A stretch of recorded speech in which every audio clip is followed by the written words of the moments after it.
When Davy McCall bobbed to the surface of consciousness, he was aware of the voices drifting around him, hushed voices, and he did not recognise any of them. I've always wanted to do fiction, even though I was doing non-fiction. My approach was always to tell a story. So by the time I'd reached my 11th true crime or historical book, I figured I'd done everything I really wanted to do, and it was time to really go for the fiction. I'd also learned a lot of stuff through the research and some investigation work that I did over the years, and Blood City was the result. As the interviewer, it's your job to try and make the person feel relaxed and make them feel that they can talk about their own work, because it's really quite hard for them to do that.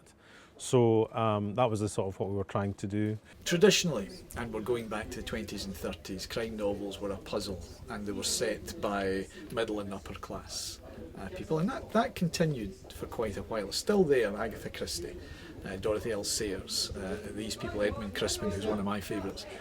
So that's what they were doing, but they were whodunits.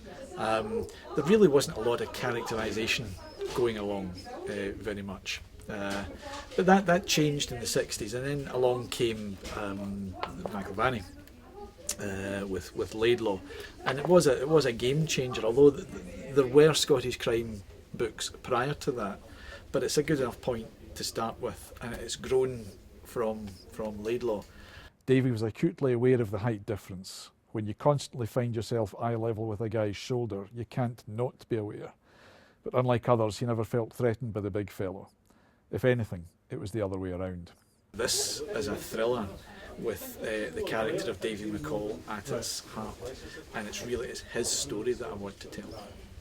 Then, mercifully, the deep claimed him again, and he was carried away from that place with its pain and its terror and its blood. Not his blood, of course. It was not his blood that clung to the memory of that dark room. Not his blood, not his.